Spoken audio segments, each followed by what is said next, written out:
की वीडियो में हम बहुत ही इंपॉर्टेंट टॉपिक डिस्कस करने वाले हैं और ये आपका टॉपिक है ब्लॉक नंबर 3 यूनिट नंबर 4 में से गोदान और रिचुअल। बहुत ही इंपॉर्टेंट आपकी नॉवल है और मुंशी प्रेमचंद जी के द्वारा लिखी गई ये हिंदी नॉवल है और इसको इंग्लिश में इंग्लिश में पब्लिश करा गया था 1987 में और हिंदी में इसको पब्लिश करा गया था 1936 में। इनके द्वारा लिखी गई ये लास्ट नॉवल है और सिग्निफिकेंट नॉवल है मॉडर्न लिटरेचर में। स्टार्ट करते हैं बिना कोई टाइम वेस्ट किए हुए। तो फ्रेंड्स, सबसे पहले मैं आपको इसके कैरेक्टर्स की इंट्रोडक्शन दे देती हूँ कि कौन कौन कैरेक्टर्स हैं इसमें। तो हॉरी जो कि मेन प्रोटैगनिस्ट है इस नॉवल का। उसके बाद फिर बात करते हैं धनिया उसकी वाइफ है, गोबर उसका बेटा है, झुनिया एक विडो है लेकिन बाद में जो है वो गोबर के साथ अफेयर में आ जाती है, उससे प्रेग्नेंट हो जाती है और फिर हॉरी जो है वो उसको अपनी बहू एक्सेप्ट कर लेता है। भोला हॉरी का फ्रेंड है, मेहर उसकी डॉटर है, राय साहब जो है वो मुंशी हैं गांव के, मतलब कि मनी लैंडर हैं। एक काऊ है जिसके ऊपर मतलब कि एक रिचुअल है काऊ का, उसी के ऊपर ये जो आपकी नॉवल है। पेयर ऑफ बुल है जो काऊ के बदले में उनको फिर देना पड़ता है बाद में। हॉरी का ब्रदर है। ये जो है ये रूरल कैरेक्टर्स हैं जो गांव में सेटिंग रखी गई है और फिर उसके बाद सेटिंग तो वैसे इसके गांव में ही है। उसके बाद कुछ जो कैरेक्टर्स दिखाए गए हैं वो सिटी से भी दिखाए गए हैं जो कि राय साहब के क्या होते हैं यहाँ पे गेस्ट होते हैं। तो ये है प्रोफेसर मेहता, मिस मालती और मिस्टर खन्ना। तो ये गेस्ट हैं जो कि शहर से आए हुए हैं और इसमें जो मिस मालती है वो डॉक्टर हैं, ये प्रोफेसर है मेहता और मिस्टर खन्ना इंडस्ट्रियलिस्ट हैं, बहुत ही अमीर इंसान हैं शहर से। तो मतलब यहाँ पे कुछ अर्बन और कुछ जो कैरेक्टर्स है रूरल जो है इस नॉवल में। बाद में जो ये हॉरी का बेटा होता है गोबर और इनकी बहू जो बाद में बनती है झुनिया, तो ये दोनों भी शहर में चले जाते हैं, वहाँ पे काफ़ी इनको स्ट्रगल करना पड़ता है। तो स्टार्ट करते हैं इस नॉवल की स्टोरी। तो स्टोरी इस तरह से शुरू होती है कि हॉरी जो है एक गांव का एक बहुत ही गरीब जो है वो किसान है और उसकी एक ही इच्छा है कि वो क्या खरीदेगा, एक गाय खरीदेगा, जिससे क्या होगा उसके जो परिवार की जितनी भी जो प्रॉब्लम्स हैं वो हल हो जाएंगी, उनकी जो गरीबी है वो दूर हो जाएगी। लेकिन वो पूरी नॉवल में हम देखते हैं कि अपनी डेथ तक जो है वो कर्ज में डूबा रहता है, गरीबी में डूबा रहता है और एंड तक जो है वो गाय वो खरीद नहीं सकता। तो हॉरी जो है वो जा रहा है, रास्ते में उसको भोला मिलता है। तो भोला, जैसे मैंने आपको बताया, भोला उसका फ्रेंड है, अपने फ्रेंड भोला से मिलता है। तो वो बोलता है कि वो कहाँ जा रहा है, तो वो बताता है कि वो राय साहब के पास जा रहा है। तो भोला उसको बोलता है कि देखो मेरे पास जो है ना बहुत सारी गाय हैं, उनमें से तुम एक रख लो और फिर तुम जब चाहे तब जाके पैसा दे देना। तो बोलता है वैसे भी मेरे पास बहुत सारी गाय हैं, मुझे क्या करनी है इतनी गाय, मेरे लिए तो उनके लिए तो चारा भी जो है वो पूरा नहीं हो रहा है। तो फिर भोला हॉरी बोलता है कि कोई बात नहीं, मैं तुम्हारे लिए चारा भिजवा दूंगा। फिर जो हॉरी और उसका बेटा जो है उसके घर में चारा भिजवाने देने जाते हैं गांव के लिए और गाय को वहां से ले आते हैं। तो यहाँ पे जब वो चारा देने के लिए जाते हैं धनिया के घर में, सॉरी इसके भोला के घर में, तो वहाँ पे जो गोबर है, गोबर इसका बेटा है हॉरी का, तो उसकी नज़र पड़ती है उसकी विडो बेटी जो है, मतलब विधवा बेटी, ये झुनिया जो है ये भोला की बेटी है, तो इसकी नज़र पड़ती है गोबर की झुनिया पे। तो फिर यहाँ पे वो फ्लर्ट करने लगता है उसके साथ। तो बाद में जो है वो दोनों अफेयर में आ जाते हैं और वो जो झुनिया है वो प्रेग्नेंट हो जाती है। तो अब यहाँ पे क्या होता है कि वो स्टोरी चल रही है ना अभी, तो थोड़ी सी उसके पीछे आते हैं कि जब भोला से गाय लेके वो जो गोबर है और हॉरी है घर में आते हैं, तो जो उसकी वाइफ है हॉरी की वो बहुत खुश हो जाती है, धनिया उसकी वाइफ है। और बहुत ही इसमें वो उसको दिखाया गया है, मतलब स्ट्रेट फॉरवर्ड दिखाया गया है। और जबकि जो भोला है, ये हॉरी है, इसको बहुत ही भोला भाला सा सीधा साधा सा बताया गया है।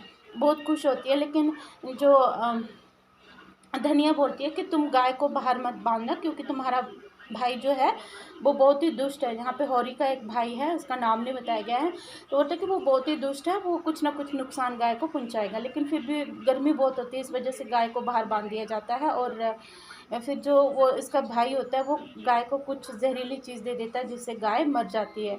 और इससे जो उनका जो परिवार होता है वो और भी गरीबी में चला जाता है। क्यों चला जाता है? क्योंकि अब जो उनको क्या करना था, क्योंकि उस गाय के तो अभी तक उन्होंने पैसे तक नहीं दिए थे, तो अब भोला को उनके पैसे भी देने थे और पहले से ही वो कर्ज में डूबे हुए थे। तो इस तरह से वो गाय है वो मर जाती है, लेकिन जो होरी होता है वो अपने भाई पे केस नहीं करता है। तो यहाँ पे जो उसका भाई है वो ये सोचता है कि मेरे पिता ने जो प्रॉपर्टी का सही बंटवारा नहीं किया है और बहुत सारी जो प्रॉपर्टी है मेरे पिता की तो ये हौरी के पास है, तो इस वजह से उसको वो जालस होता रहता है। और दूसरा ये सोचता है कि शायद ये जो गाय है वो जो मेरे पिता के द्वारा दिए गए पैसे हैं जो इसने मुझे नहीं दिए, वो जो हिस्सा मुझे मिलना चाहिए था वो नहीं दिया, तो इस वजह से इसने गाय खरीदी है। उस चक्कर में क्या करता है, गाय को मार देता है। बाद में हम देखते हैं कि जो हौरी का भाई होता है तो ये पागल हो जाता है और अपनी गलती को एक्सेप्ट कर लेता है। अच्छा, यहाँ पे अब ये स्टोरी चल रही है कि गाय मर जाती है। उसके बाद जो है वो भोला और भी मेहनत करने लगता है और खेतों में जो है वो बहुत ज़्यादा मेहनत करने लगता है। उसकी जो वाइफ है उसको बोलती है कि तुम इतनी ज़्यादा मेहनत मत करो कि तुम जो है वो ना बीमार हो जाओगे, बहुत ज़्यादा इतनी मेहनत मत करो। फिर वो जब वो खेतों में काम कर रहा होता है तो उस समय जो धनिया होती है वो दौड़ी दौड़ी वहाँ पे आती है उसके पास और उसको बोलती है तुम्हें पता है क्या हुआ है? तो बोलता है कि बताओ क्या हुआ है? तो बोलता है कि वो जो जुनिया है ना, जो भोला की बेटी, तो वो प्रेग्नेंट है। तो वो जो हमारा बेटा गोबर है उससे प्रेग्नेंट है। तो फिर बाद में वो क्या करते हैं, दोनों जो है ना वो उसको जुनिया को अपना लेते हैं, अपनी बहू बना लेते हैं। लेकिन जो भोला है उसको बहुत गुस्सा आता है इस बात पे और वो फिर उनके घर में आता है और बोलता है तुम मेरी गाय के पैसे दो, अगर पैसे नहीं दे सकते हो तो तुम अपने बैलों की जोड़ी दे दो। तो यहाँ पे पेयर ऑफ बुल भी है जो वो उसको देने पड़ते हैं गाय के बदले में, हौरी दे देता है भोला को। तो इससे जो है वो बेचारा और भी गरीबी में आ जाता है। और फिर जो पंचायत होती है उनको क्या सज़ा सुनाती है, मतलब पंचायत उसकी सारी की सारी फसल जो है वो इस जुल्म में जब्त कर लेती है कि जो उसका बेटा है गोबर उसने क्या कर दिया है, जुनिया को प्रेग्नेंट कर दिया। अब गोबर भाग जाता है शहर में और फिर अब वो जुनिया की देखभाल करते हैं दोनों, उसको मतलब अपना लेते हैं। उनके घर में फिर बेटा होता है उसको बड़ा करते हैं वो। तब कुछ साल के बाद जो है वो उनका बेटा भी वापस आता है गोबर और वो अपने जो बेटा और पत्नी है मतलब जुनिया उनको वो वापस शहर में ले जाता है। भोला और उसकी जो हौरी और उसकी पत्नी है वो फिर से गरीबी में रहने लगते हैं। यहाँ पे फिर हम देखते हैं कि जो भोला है वो राय साहब के पास जाता है। फिर वहाँ पे जो है वो ज़मींदार सिस्टम की बात होती है। ज़मींदारी सिस्टम में वो जो राय साहब हैं, मतलब ये राय साहब जो हैं ये गांव के मुंशी हैं जो मनी लैंडर हैं। तो ये बोलते हैं, बहुत ही काइंड इंसान है, तो बोलते हैं कि इस बार जो है वो 20,000 का टैक्स जो है वो गवर्नमेंट ने किसानों से मांगा है और मैं नहीं चाहता कि किसानों के ऊपर कोई भी जो है वो प्रेशर पड़े। तो अब जो है वो भोला की जो लाइफ है बहुत ही स्ट्रगल में है। अब यहाँ पे हम देखते हैं कि जो शहर के जो कैरेक्टर हैं उनके घर में जो गेस्ट बन के आते हैं राय साहब के घर में, तो उनके बारे में जान लेते हैं। प्रोफेसर मेहता, मिस मालती और मिस्टर खन्ना ये राय साहब के गेस्ट हैं। इसमें जो मिस्टर खन्ना है वो बहुत ही ज़्यादा अमीर हैं, इंडस्ट्रियलिस्ट हैं। ये लड़की जो है मिस मालती ये डॉक्टर है और प्रोफेसर मेहता प्रोफेसर हैं। तो अब इनकी जो एक प्लानिंग होती है कि अब ये टूर के लिए जो जंगल में जाएंगे, मतलब हंटिंग के लिए, तो यहाँ पे इनका दो दो का जो है वो ग्रुप बनता है। मिस मालती और मिस्टर प्रोफेसर मेहता साथ में और राय साहब और मिस्टर खन्ना जो है वो साथ में चलते हैं। तो रास्ते में जो मिस मालती है वो थक जाती है तो बोलते हैं कि क्यों ना थोड़ी सी रेस्ट की जाए। तो जो प्रोफेसर मेहता होते हैं बोलते हैं कि नहीं, मैं जब तक कोई शिकार नहीं कर लेता तब तक मैं क्या नहीं कर सकता, जो है वो रेस्ट नहीं कर सकता। उधर जो मिस्टर खन्ना और राय साहब के बीच में बात चल रही होती है कि मिस्टर खन्ना बोल रहे होते हैं कि आपका इतना बड़ा शुगर कैन का जो है वो मतलब गन्ने का खेत है, आप क्यों नहीं मेरे साथ पार्टनरशिप कर लेते और इससे आपका बिजनेस और भी बढ़ेगा। तो यहाँ पे क्या बात हो रही है, मतलब जो अमीर लोग हैं और अमीर होने की बात कर रहे हैं, बट यहाँ पे एक जो गरीब इंसान है वो 2 वक्त की जो रोटी है वो उसको उसके लिए जो है वो स्ट्रगल कर रहा है। तो फिर ये जो राय साहब बोलते हैं कि इतना पैसा मेरे पास नहीं है। तो इस तरह से ये इनके बीच में जो बातचीत चल रही है इनका थोड़ा सा ही जो है वो रोल है।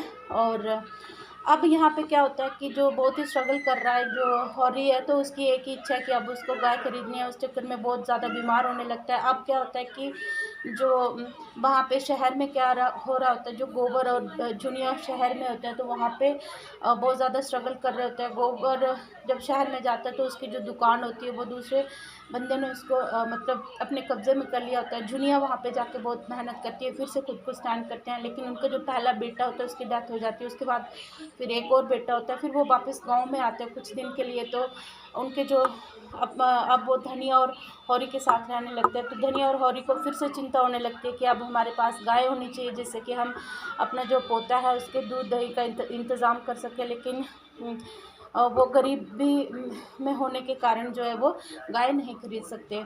तो फिर से जो झुनिया और गोबर है शहर वापस चले जाते हैं और हौरी और धनिया फिर से अलग जो है वो अकेले रहते हैं। हौरी बहुत स्ट्रगल करता है, इसके चलते जो है वो बेहोश हो जाता है और उसकी डेथ हो जाती है। और यहाँ पे जो धनिया है वो उसके जो फ्यूनरल पे बहुत ज़्यादा रोती है। और फिर क्या होता है कि एक जो ब्राह्मण वो बोलते हैं इसको पंडित, जो पंडित है वो आता है, बोलता है कि देखो एक रिचुअल है, तुमको क्या करना है, गाय दान करनी है, गोदान। देखो यहाँ पे गाय का दान, जैसे हमारे हिंदू में एक रिचुअल होता है ना, जब जैसे हमारी वो होती है 13वीं होती है, मतलब जैसे हमारी डेथ होती है तो 13 दिन में क्या किया जाता है, हमारे यहाँ 13 दिन अलग अलग जगह अलग अलग हिंदुओं का अपना हिसाब है। तो वहाँ पे जो है वो क्या किया जाता है, गाय दान की जाती है। तो वो बोलता है कि देखो एक रिचुअल है, तुम्हें तो गाय दान करनी पड़ेगी। तो वो बोलते हैं कि मैं कोई गाय दान नहीं कर सकती, मतलब वो इस रिचुअल के अगेंस्ट खड़ी हो जाती है। बोलती है मेरे पास तो कुछ भी नहीं है गाय खरीदने के लिए, मेरे पास पैसा नहीं है। तो मेरे पास कुछ पैसे हैं जो कि मतलब हौरी ने वो जमा करके रखे थे अपनी डेथ के लिए, अपने अंतिम संस्कार के लिए। तो वो उसको बोलती है कि आप ये रख लो, कोई गाय तो नहीं है मेरे पास। तो मतलब अगेंस्ट चली जाती है इस बेकार से रिचुअल के। और फिर लास्ट में जो है वो बेहोश हो जाती है, और बेहोश हो जाती है उसके साथ ही जो है वो इस नावल का एंड हो जाता है। तो इस तरह से हम देखते हैं कि जो नावल है एक गाँव के गांव का जो एक ज़मींदारी सिस्टम है उसके बारे में ये नावल है। और हौरी की गरीबी के आसपास घूमती है, एक क्लासिकल नावल है। और अगर बात करें इसके थीम्स की तो इसके थीम्स जो हैं वो पॉवर्टी है। और एंड तक क्योंकि वो स्ट्रगल करता है किसके लिए, कि उसकी एक गाय होगी और गाय जैसे वो उसे कोई गाय मिलेगी, मतलब ख़रीद पाएगा, उससे जो है वो डेप्ट उसका उतर पाएगा। तो इधर हम देखते हैं कि जो अगला थीम हो सकता है कि जो किसान लोग हैं वो डेप्ट के ट्रैप में फंसे रहते हैं। और कम्प्लेक्सिटी ऑफ रूरल लाइफ ये, और social injustice, exploitation, harsh realities faced by farmers of rural India. तो ये कुछ जो थीम्स हैं इस नावल के हो सकते हैं। तो फ्रेंड्स आई होप आपको ये वीडियो अच्छी लगी होगी फ्रेंड्स। तो ये गोदान मैंने आपके साथ क्यों डिस्कस करी, क्योंकि इसके बाद जो है ना हम कंपैरेटिव स्टडी करने वाले हैं अंधे मोड़ से आगे और गोदान के बीच में। इसमें हम उसकी जो फीमेल प्रोटैगनिस्ट है उसकी भी कंपैरेटिव स्टडी करेंगे, और पूरी नावल की दोनों जो अंधे मोड़ से आगे राजी सेठ के द्वारा लिखी गई और गोदान जो प्रेमचंद जी के द्वारा लिखी गई नावल है, तो इसके बीच में हम कंपैरेटिव स्टडी करने वाले हैं। तो इसलिए अंधे मोड़ से आगे तो मैंने डिस्कस कर रखी है ऑलरेडी, तो उसके कैरेक्टर्स को भी अच्छे से डिस्कस कर रखा है, समरी मैंने डिस्कस कर रखी है। तो अब आपके लिए इजी हो जाएगा। आप गोदान को भी देख लीजिए, अगर किसी बच्चे को नहीं पता है गोदान की स्टोरी तो आप लोग इसको मेरी वीडियो को देख सकते हो, और इससे आपको अच्छे से ये समझ आ जाएगी। तो मिलते हैं एक नई वीडियो में, और बने रहना मेरे वीडियो के साथ। Thank you, bye bye, take care.